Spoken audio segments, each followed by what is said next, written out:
I stood in my own garage, staring at cardboard boxes stacked like tombstones.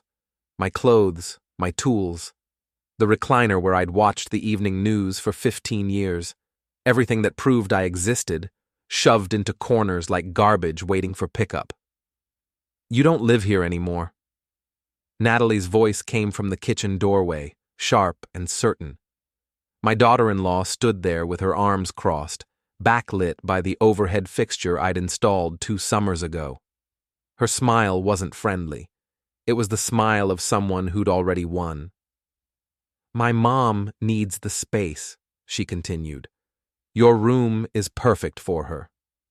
While you're here, don't forget to subscribe, hit the hype button, and support this channel with a like. And tell us below, have you ever faced something like this? I turned slowly, grocery bags still in my hands, milk, bread, orange juice, the ordinary things you buy when you think you're coming home. Natalie, what is this? Exactly what it looks like. Paula is moving in next week. Caleb appeared behind her, my son's face tight with discomfort. At 35, he still had that look he'd worn as a teenager when caught between 2 arguments. Dad, listen, it's only temporary. Paula has nowhere else to go. I set the grocery bags down on my workbench. The same bench where I'd taught Caleb how to fix a leaky faucet, how to measure twice and cut once. This is my home, Caleb. It's our home, Natalie corrected, and we're making a decision as a family. I looked at the boxes again. My winter coat hanging from a nail, the framed photo of my late wife, Ruth, wrapped in newspaper and wedged between a lamp and a toolbox. Something cold settled in my chest, not anger, something quieter. I see, I said slowly. Then I'll remove what doesn't belong here. Natalie's smile widened. She thought I meant myself.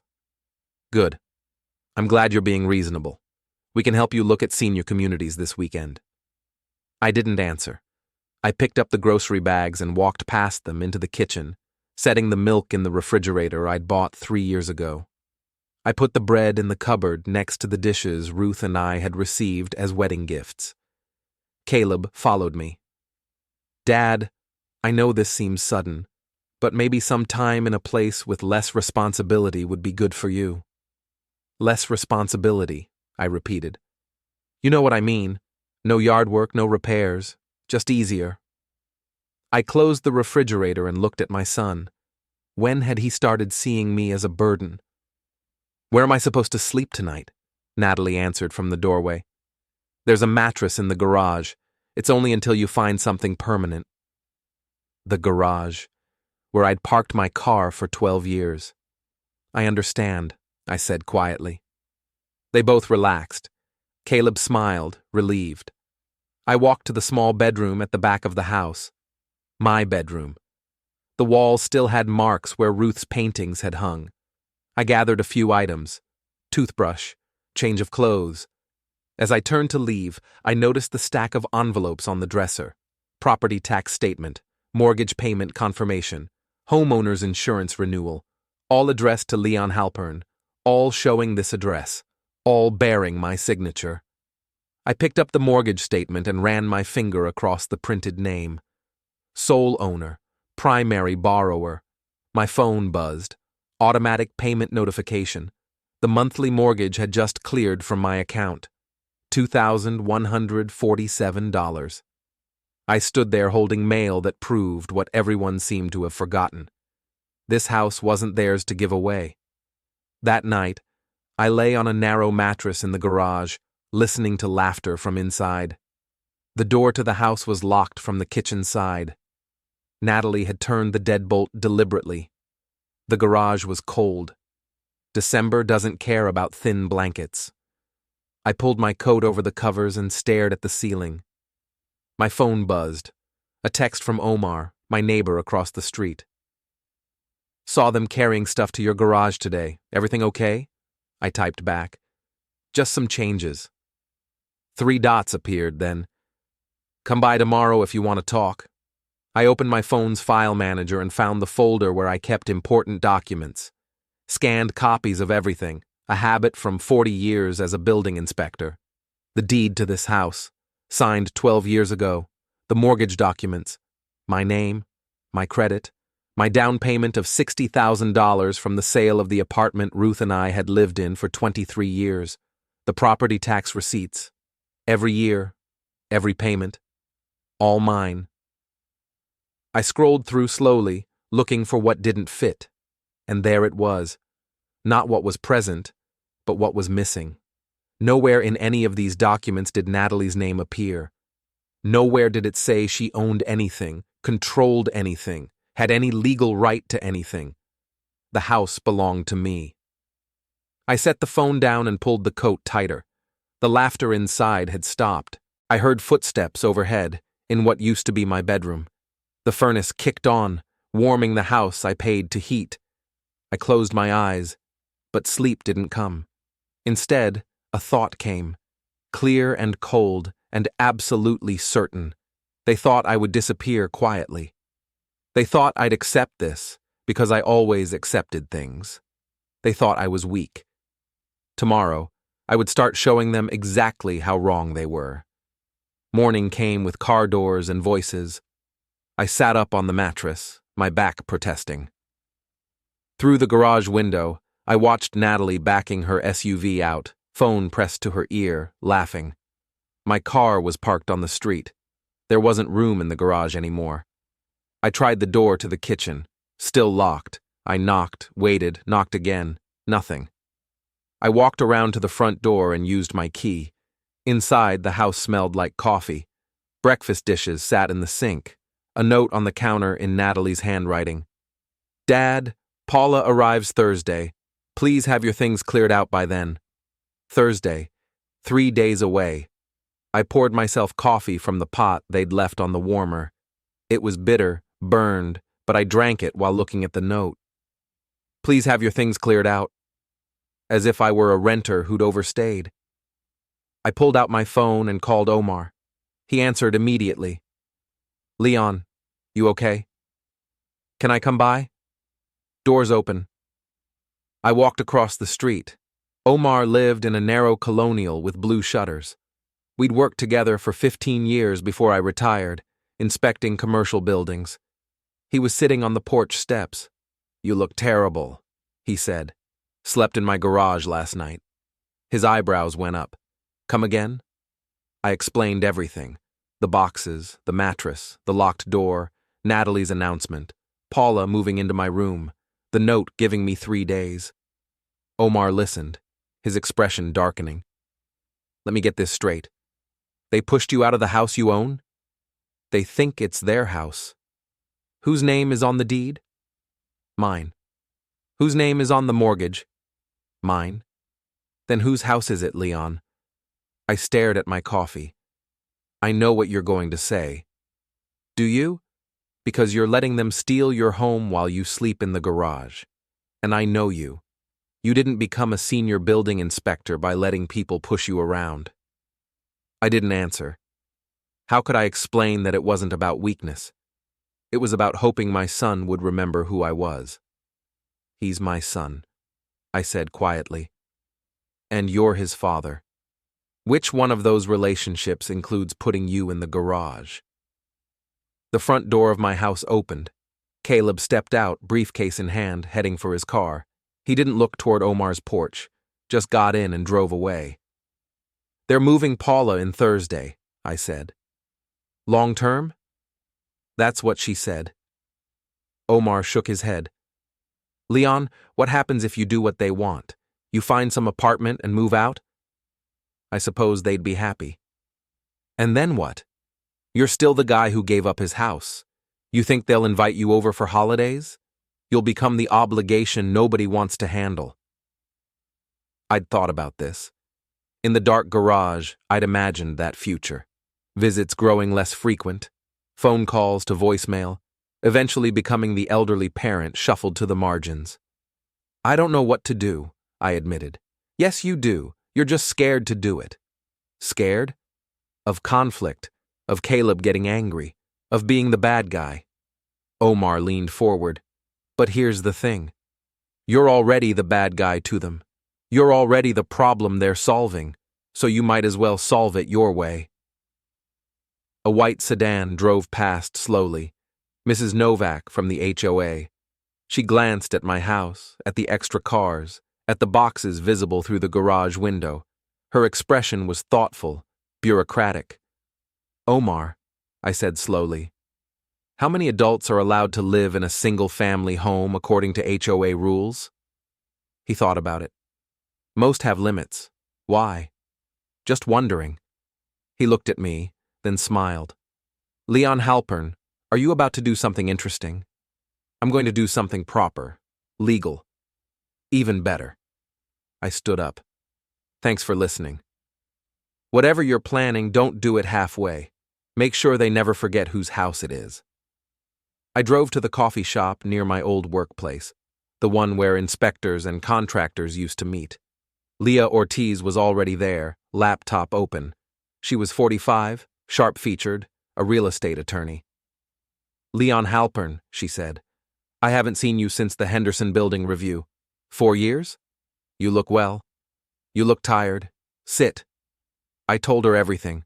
The dates, the money, the mortgage payments and taxes, how Natalie spoke about her house, how Caleb avoided confrontation, how Paula was about to move in.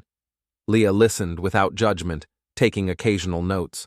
When I finished, she set down her pen. Do you have the deed? Scanned copy on my phone. Original in my safe deposit box. Mortgage documents? Same. Property tax records? All paid. Always on time. And Caleb's name? Utility accounts. But the house itself? Just me. Leah nodded. Then here's the simple version. It's your house. Period. You own it. You control who lives there. Natalie and Paula have no legal right to push you out. I don't want to hurt my son. Then don't, but don't let him hurt you either. She pulled her laptop closer. You have options. Legal ones. Clean ones. What kind? First, clarify occupancy. Anyone living there does so at your permission. That permission can be revoked. Second, enforce HOA rules about unauthorized residence and parking. Third, update property-related accounts so nobody can use your house without consent. Fourth, make clear in writing that any attempt to force you out will be met with legal action. My hands shook slightly. I pressed them flat on the table. They'll hate me. They already don't respect you. At least this way, you keep your home. I thought about Ruth.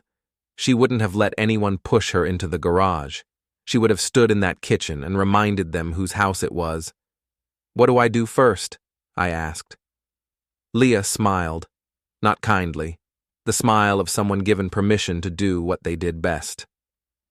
First, we get your documentation in order, then we start making calls. The bank was quiet Tuesday morning. Just me, a teller, and a loans officer. I approached the desk where I'd opened my mortgage 12 years ago. Mr. Halpern? Patricia, the loans officer, looked up. What can I help you with? I need to review my mortgage account details. She typed, clicked, scrolled. Everything appears current. Your December payment cleared yesterday. Is there a problem? No problem. I want to confirm who has access to the account, who can request changes, add names, use the property as collateral. Her expression shifted. This wasn't typical. Currently, you're listed as sole account holder. Any changes would require your signature. Nobody else can access the account or make alterations without your permission. Not even my son? Not unless you've added him as authorized party, which you haven't. I felt something relax.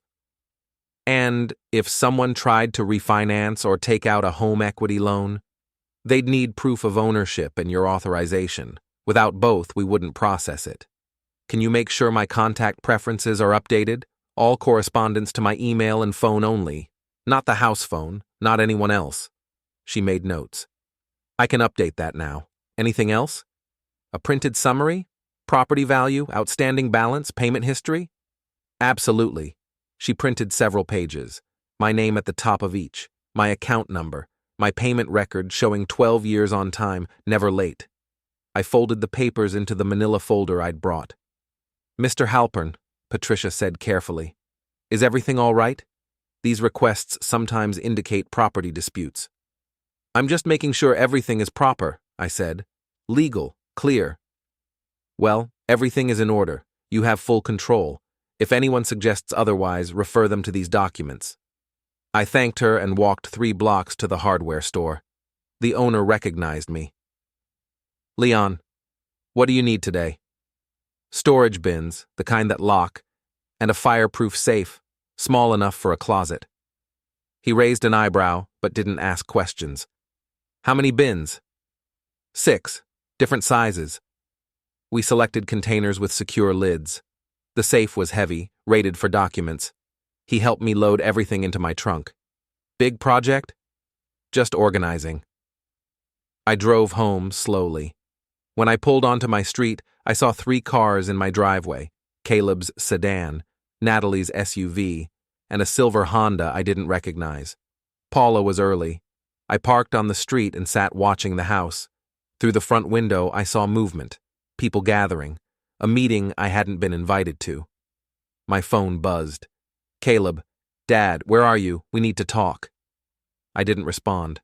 I got out, popped the trunk, and carried the bins and safe into the garage through the side door. Inside, my boxes sat untouched. I began transferring contents, documents, photos, Ruth's jewelry box, things that mattered. The safe went in the corner, hidden behind paint cans. I loaded it with the most important papers: deed, mortgage documents, bank summaries, insurance policies, Ruth's will, my will, the letter from my attorney. Then I locked it and pocketed the key. The kitchen door opened. Caleb stood there. "Dad, why didn't you answer?" "I was busy. Paula's here. We wanted to talk before she moves her things in." "Where did you plan for her to put her things?" He hesitated. "Your room. We discussed this." "No, you announced it." Caleb stepped into the garage, closing the door. His expression was pained. "Dad, please. We think it would be good for you to have your own space, somewhere you don't have to worry about responsibilities." "I'm not worried. You're sleeping in the garage because your wife put me here. It's temporary, just until we figure out the best arrangement." I looked at my son. When had keeping his wife happy become more important than keeping his father housed? "Caleb," I said quietly, "whose house is this?" "What?" "Whose name is on the deed? The mortgage? Who pays the property taxes?" His face went pale. "You do, but..." "But what?" "But you're not being reasonable. Paula needs help. She's family. She's your mother-in-law, not mine." "So she doesn't matter? She doesn't get to take my bedroom without anyone asking me." The kitchen door opened. Natalie, and behind her, a woman in designer jeans and cashmere. Paula Mercer. "Leon," Natalie said brightly. "Paula wants to say hello." Paula stepped forward, hand extended. "Mr. Halpern, thank you for your generosity." I didn't shake her hand. "I haven't agreed to anything." Her smile faltered. Natalie said it was settled. "Natalie doesn't settle things about my house." The temperature dropped. Natalie's expression shifted from bright to cold. "Your house," she repeated. "Leon, this is a family home. We make family decisions. Then the family should have included me before moving my belongings into the garage. We're trying to help you transition." "I'm not transitioning anywhere." Paula looked between us. "Maybe I should come back another time." "No," Natalie said firmly. "You're moving in Thursday. Leon is just having trouble adjusting. It's common at his age." Something snapped inside me, quietly, like a cable under too much tension. "Everyone out," I said. "Excuse me?" "Out of my garage, now." "This is ridiculous. Caleb, talk to him." But Caleb said nothing. I walked past them, through the kitchen, into the living room. I turned to face them. "I need to be very clear. This house belongs to me. The mortgage is in my name. The deed is in my name. Everything that makes this legally mine. I have documentation. Dad, Caleb started. I'm not finished. I've allowed you and Natalie to live here because you're my son. I've paid the majority of bills because I wanted to help. But somewhere along the way, you started thinking this was your house. It's not. Natalie's face flushed. We've invested in this home. We've maintained it. With my money. On my property. This is unbelievable. Caleb, are you hearing this? Caleb looked at the floor. Paula, I said. I'm sorry for your situation, but you cannot move into my home, not without my permission. And I'm not giving it. Paula's mouth opened. She looked at Natalie with betrayal. Natalie told me you'd agreed. Natalie was wrong. Silence except for the furnace running. Fine, Natalie said. You want to play the property card? Then maybe Caleb and I need to reconsider our living arrangements too. She was trying to threaten me. Make me choose between my son or my house. That's your decision, I said calmly. But if you stay under my rules. And my first rule is that Paula doesn't live here. Natalie grabbed her purse. Come on, Paula, we're leaving. Caleb, are you coming? Caleb looked at me, then at his wife. I'll be out in a minute. Natalie and Paula left. The door slammed. Caleb and I stood in the living room. You're really gonna do this? He asked. Do what? Live in my own house? Make everyone choose sides. I didn't make anyone choose. Your wife decided I didn't matter. You let her. I'm correcting the mistake. She's going to be so angry. Let her. She'll want to move out. She'll want me to move out. Then go. He looked like I'd slapped him. What? If it's that easy to leave me, then leave. I won't sacrifice my home, not for anyone. Caleb stared, then shook his head and walked out, closing the door quietly. I stood alone. Through the window, I watched him drive away. My phone buzzed. Omar. Saw the cars. You okay? I replied, meeting with attorney tomorrow, making this official. His response, good, about time. I walked through the house, the kitchen, the dining room, the bedroom where Paula expected to sleep. At the back, I found my small bedroom. I sat on the bed Ruth and I had shared. I'm sorry, I whispered. I should have done this sooner. But Ruth wasn't there to answer. Tomorrow I'd meet with Leah. Tomorrow I'd make this official. Tonight I'd sleep in my own bed. And if they had a problem with that, they could take it up with my attorney. Leah's office was the back room of a coffee shop. I arrived on time with my folder of documents and a notebook of questions. She was already there. Leon, you look better. I slept in my own bed last night. Progress. She gestured to the seat. Tell me what happened. I explained the confrontation. Paula's early arrival. The standoff. How Caleb looked at me before leaving. Leah listened, taking notes. How did Natalie react? She left angry. Told Caleb they might need to reconsider their living arrangements. Empty threat. She's not going anywhere. She knows this house is better than anything they could afford. You sound certain. I've handled enough property disputes to recognize the pattern. She'll try to outlast you, make your life difficult enough that you choose to leave, so we prevent that. She pulled out several documents. We formalize everything. Make it legal, documented, irrefutable. First, we clarify occupancy rules. I've drafted a letter outlining that you are sole property owner and residents live at your discretion. This isn't eviction, it's a statement of fact, but it establishes you can revoke that permission. She slid the letter across. I read slowly. Formal language about property rights and occupancy. My name at the top. Leah's signature at bottom as legal counsel. This goes to Caleb and Natalie. They need to understand the legal reality. What's second? HOA compliance. I called the community office this morning. Your HOA allows maximum 4 unrelated adults per single-family home, requiring board approval if not immediate family. Paula moving in without approval violates community rules. Caleb and Natalie are family. Yes, but Paula isn't. She's your son's mother-in-law, which doesn't count as immediate family under HOA definitions. If she moves in without approval, the HOA can fine you. $500 initial, then $100 per day until compliance. I leaned back. So if Paula moves in anyway, you report the violation, you document it, and you let the HOA enforce their rules. You're not the bad guy. You're following community regulations. They'll say I'm being petty. They can say whatever they want. The rules exist.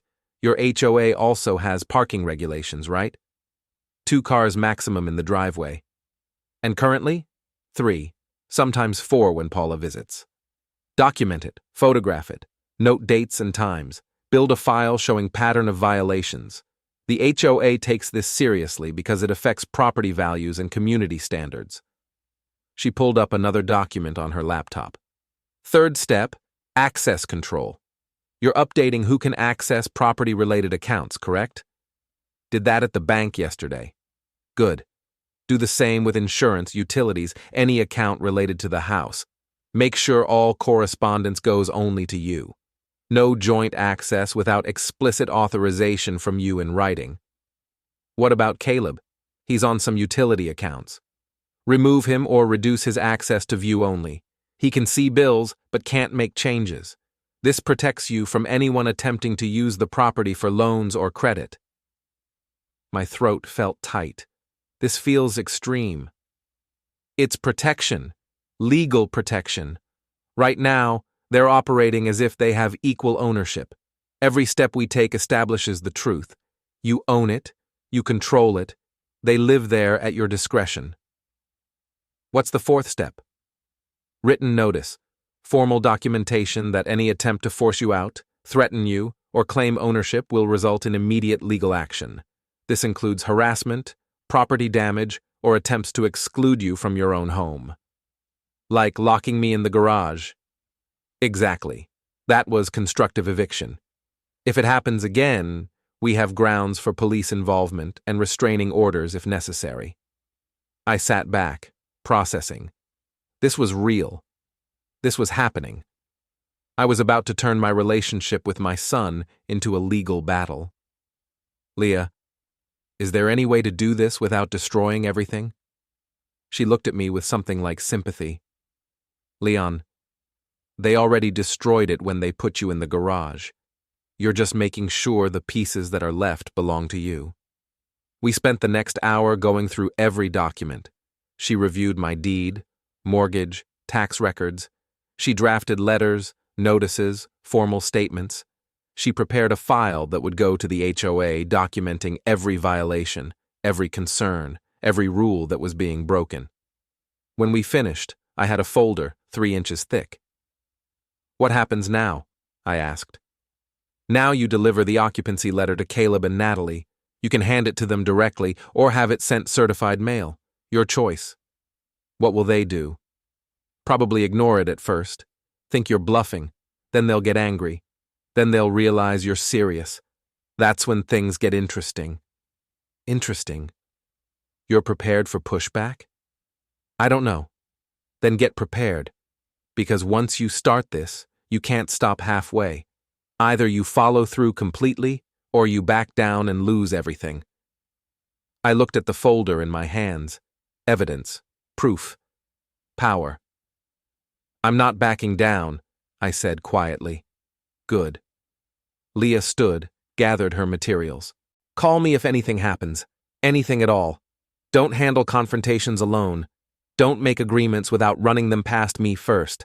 And Leon? Yes? Be ready for them to test you. They'll push boundaries, break rules, try to force your hand. Stay calm. Stay documented. Stay legal. I drove home slowly, the folder on the passenger seat. When I pulled onto my street, I saw Mrs. Novak standing in her driveway, talking to another neighbor and pointing at my house. I parked and approached them. Mrs. Novak, she turned, clipboard in hand, always with a clipboard. Mr. Halpern, I was just discussing some concerns about your property. What concerns? Parking violations. We've had 3 complaints this week about vehicles blocking the sidewalk. Also, there are questions about occupancy. How many adults currently reside at your address? 2. My son and his wife. And the silver Honda that's been parked there daily for 2 weeks? Belongs to a visitor who was planning to move in. But that's not happening. Mrs. Novak made a note. So the visitor is leaving? Yes. When? Immediately. She looked up, studying me. Mr. Halpern, I need to inform you that we've opened a compliance review for your property.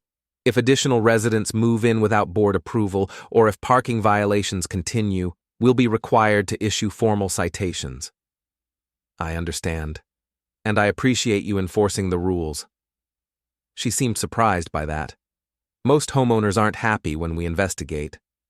I want things done properly, by the book. Well, that's refreshing. She made another note. I'll document that you're addressing the issues, but we'll be monitoring. Please do. I walked to my house and let myself in. The living room was empty. No cars in the driveway. They were gone. On the kitchen counter, I found a note in Natalie's handwriting. Staying at a hotel until you come to your senses. Caleb will call you tomorrow. I picked up the note, read it again, then crumpled it and threw it in the trash. Then I took the folder from Leah and placed it in the center of the dining room table where they couldn't miss it when they came back. If they came back. 3 days passed. No calls, no texts, no Caleb or Natalie. The house was quiet in a way I'd forgotten. No television blaring, no arguments about whose turn it was to do dishes. No Paula planning her invasion of my bedroom. Just me and the rooms Ruth and I had filled with 42 years of marriage. I spent the time organizing, moving my belongings back from the garage, reclaiming my bedroom, sorting through boxes I hadn't opened since we'd moved in. On the 4th day, my phone rang. Caleb. Dad. Caleb. We need to talk. I'm listening. Not on the phone. Can I come by? Just me. I looked at the folder still sitting on the dining room table, untouched since I'd left it there. When? 20 minutes. All right. He arrived exactly 20 minutes later, alone, looking like he hadn't slept well. He stood in the doorway, not quite entering. Can I come in? It's your home too, I said, for now. He flinched at that, but stepped inside. He saw the folder immediately. What's that? Legal documentation, property records, occupancy rules, HOA regulations, everything that explains whose house this is and who has the right to live here. Dad, we don't need lawyers. Your wife put me in the garage and tried to move her mother into my bedroom. We absolutely need lawyers. He sat down heavily on the couch. Natalie's furious. I imagine so. She thinks you're being cruel, vindictive. I think I'm being a property owner. It's not that simple. Actually, it is. I own the house. I decide who lives here. That's as simple as it gets. Caleb rubbed his face. Dad, I don't know what to do. Natalie says if you won't let Paula move in, then we can't stay either. She's looking at apartments. Then look at apartments. You want us to leave? I want you to respect me. If respecting me means you have to leave, then that's your choice. We can't afford rent and save for our own place. That's why living here made sense. Living here makes sense because I pay most of the expenses and you save money. But somewhere along the way, you forgot that arrangement requires you to treat me like your father, not like an inconvenience. I never treated you like an inconvenience. You let your wife push me into the garage. You said nothing when she told me I didn't live here anymore. You suggested I move to a senior community so Paula could have my bedroom. How is that not treating me like an inconvenience? He had no answer. I opened the folder and pulled out Leah's letter, the formal occupancy notice. This is for you and Natalie. Read it carefully. It explains the legal situation. You live here at my discretion. That discretion can be revoked if necessary. You'd evict your own son? I'd evict people who don't respect me, even if one of them is my son. Caleb took the letter with shaking hands. He read it slowly, his face going paler with each paragraph. You're serious? Completely. Dad, this will ruin everything. Our relationship, my marriage, everything. Your marriage was already ruining our relationship. I'm just making sure the house survives the damage. I don't know what to say. You don't have to say anything. You have to decide. Either you and Natalie live here under my rules, treating me with basic respect, or you find somewhere else. But Paula doesn't move in. That's not negotiable. Natalie won't accept that. Then Natalie can leave. And me? I looked at my son, my only child, the boy I'd raised, the man I'd helped, the person I'd given everything to. That's up to you, Caleb. You choose your wife or you choose your father. But you don't get to choose both while treating me like garbage. He stood up, still holding the letter. I need time to think. Take all the time you need. But while you're thinking, stay at your hotel. When you decide, call me. If you choose to stay, we'll discuss rules and expectations. If you choose to leave, we'll discuss move-out logistics. You're really doing this? I really am. He walked to the door, stopped, turned back. Mom wouldn't want this. Your mother wouldn't have let it get this far. She would have stopped Natalie the first time she disrespected me. She would have reminded you that family means protecting each other, not throwing each other away for convenience. Caleb's eyes filled with tears. I'm sorry. I know, but sorry isn't enough anymore. He left. I sat alone in the living room, listening to his car drive away. My phone rang again. Omar. Saw Caleb leaving. How'd it go? About as expected. You holding up? I'm tired, Omar. I bet. Want company? Not tonight, but thank you. Call if you need anything. And Leon, you're doing the right thing. Am I? Yes. Even when it feels awful, yes. I hung up and walked through the house. Every room felt different now, lighter somehow, as if pushing back had removed a weight I didn't know I was carrying. In my bedroom, I sat on the bed and pulled out my phone, scrolled through photos of Ruth, her smile, her laugh, the way she'd looked at me like I was worth something. I miss you, I whispered. I miss you so much. But Ruth was gone, and I was here, and the house was mine. Tomorrow, Caleb would make his choice. Tonight, I would sleep in my own bed, in my own room, without apology. And that was enough. A week passed. Silence from Caleb. Silence from Natalie. Then, late Saturday afternoon, I heard cars in the driveway. Multiple cars. I looked out the window and saw Caleb's sedan, Natalie's SUV, and Paula's silver Honda. They were all back. I opened the front door as they approached. Caleb looked exhausted. Natalie looked determined. Paula looked uncomfortable. We need to talk, Caleb said. I see you brought reinforcements. We came to reach an agreement. I stepped aside, let them enter. They gathered in the living room, the three of them on one side, me on the other. A clear division. Natalie spoke first. Leon, we've discussed this extensively. We're willing to compromise. Compromise. Yes. Paula can stay in the guest room instead of your bedroom. We'll split household expenses more evenly, and we'll make sure to include you in major decisions going forward. That's your compromise? Paula still moves in, you just put her in a different room? It's reasonable. She needs a place to stay. We have the space. No. Leon. The answer is no. Paula doesn't move in. Not in my bedroom, not in the guest room, not anywhere in this house. Paula stood up. I told you this wouldn't work, Natalie. I'm going back to the hotel. Mom, sit down. We're not giving up. I'm not asking your permission, Natalie. I pulled out my phone, opened the HOA email I'd received that morning. Mrs. Novak sent me this today. A formal notice about occupancy violations. If Paula moves in without board approval, I'll be fined $500 initially, then $100 per day.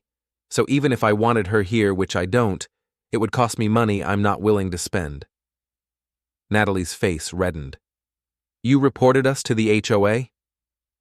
I didn't have to. Mrs. Novak has been watching the house because of parking complaints. She documented Paula's car here for 2 weeks straight. She opened an investigation on her own. This is unbelievable. This is reality. HOA rules exist. I'm following them. Caleb leaned forward. Dad, what if we got board approval? Would you allow it then? No. Why not? Because I don't want Paula living here. Because this is my house and I have the right to decide who lives in it. Because you don't get to overrule me in my own home. Paula stood again. I'm leaving. Natalie, I appreciate what you tried to do, but this isn't worth destroying your family over. Mom, please. No. He's right. It's his house. I don't belong here. Paula walked out. The front door closed behind her with finality. Through the window, I watched her get into her silver Honda and drive away. For good. Natalie watched her go, fury radiating off her like heat. I hope you're happy, she said to me. I'm not happy, but I'm protected. Protected from what? From family trying to help each other? Protected from people who think they can erase me from my own life. That's not what we were doing. That's exactly what you were doing. You moved my belongings to the garage. You locked me out of the house. You told me I didn't live here anymore. You planned to give my room to someone who isn't even related to me. And you expected me to just disappear quietly. We were trying to make space for everyone. You were trying to make space by removing me. There's a difference. Caleb stood. Dad, what do you want from us? I want respect. I want acknowledgement that this is my house. I want to be treated like a human being instead of an obstacle. Fine, you have it. Can we stay? Under conditions. What conditions? I walked to the dining room table and picked up the folder Leah had prepared. From it, I pulled out the document we'd drafted together. Rules for continued occupancy. I handed it to Caleb. 1. I occupy the main bedroom. It's mine. Nobody suggests otherwise. 2. No additional people move in without my written permission. 3. No changes to the house, furniture, or decor without my approval. 4. Household expenses are split according to income, but I maintain final say on major purchases or decisions. 5. You treat me with basic respect and courtesy at all times. If you can't do that, you leave. Natalie laughed bitterly. You're giving us rules? In our own home? In my home. Where you live at my discretion. This is insane. This is legal, this is documented, this is what happens when you push too far.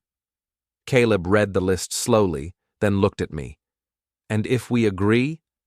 Then we try again, carefully, with clear boundaries. And if we don't agree? Then you find somewhere else to live. I'll give you 30 days' notice, legally required to find another place. Natalie grabbed the list from Caleb's hands, her eyes scanning it with disbelief. This is control. This is you being a tyrant. This is me being a property owner. You're welcome to see it however you want. Come on, Caleb, we're leaving. But Caleb didn't move. He looked at the list, at me, at his wife. The silence stretched between them like a chasm. Natalie, maybe we should... Should what? Roll over. Let him dictate our entire lives. It's his house. I can't believe you're siding with him. I'm not siding with anyone. I'm looking at the reality. We can't afford to move out right now. Our savings aren't there yet. The rental market is terrible. And Dad is right. It is his house. Legally, financially, everything. Natalie stared at him, her expression shifting from fury to something colder. Calculation. Fine, she said finally, her voice like ice. We'll stay under your father's dictatorship, but don't expect me to be happy about it. I don't expect you to be happy, I said calmly. I expect you to be respectful. She turned without another word and walked upstairs. Each footstep was deliberate, controlled. I heard the bedroom door close, not slam. Close, as if she were already planning her next move. Caleb lingered in the living room, the list of rules still in his hand. He looked at me with something between shame and resignation. Dad, I'm sorry. I know. I should have stood up for you earlier. I should have stopped her before it got this far. Yes, you should have. I'll try to do better. Don't try. Do.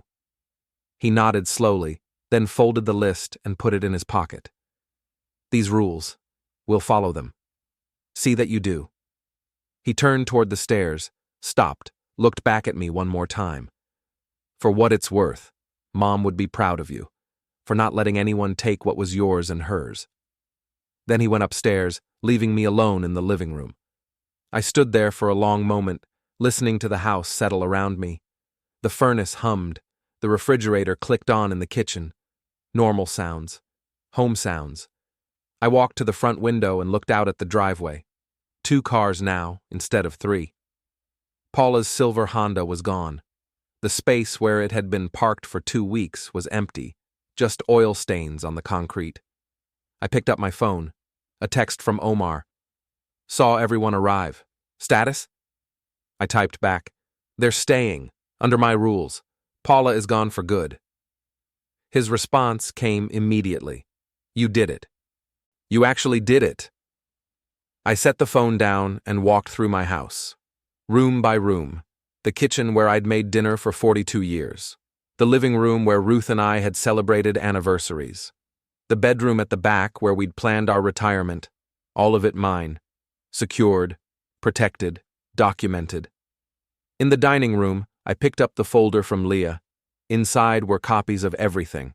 The deed with my name, the mortgage documents, the HOA correspondence, the occupancy letter, the rules they'd just agreed to follow, evidence that I had stood up, that I had fought back, that I had refused to disappear. I placed the folder back on the table where Caleb and Natalie would see it every day. A reminder of whose house this was. Upstairs, I heard water running. Voices muffled through walls. They were settling in, adjusting to the new reality. The reality where Leon Halpern wasn't a problem to be solved or an obstacle to be removed. The reality where I decided who stayed and who went. I sat down in my recliner. The leather was worn where Ruth used to sit beside me. I ran my hand over the armrest, feeling the coffee stain from years ago. This chair had almost been taken from me, put in a basement, erased like I didn't matter. But it was here now, in its proper place, because I'd fought for it. Through the window, the evening sun cast long shadows across the yard. The garden Ruth had planted needed weeding. The deck needed another coat of stain. The gutters probably needed cleaning before winter set in hard. All the normal maintenance of a house. My house, my responsibility, my right. I closed my eyes and let myself feel it. Not happiness exactly, not triumph. Something quieter and more solid, victory. I had come home to find my belongings stacked in the garage like garbage. I had been told I didn't live here anymore. I had been pushed aside, dismissed, erased, and I had shown them all exactly who ran this house.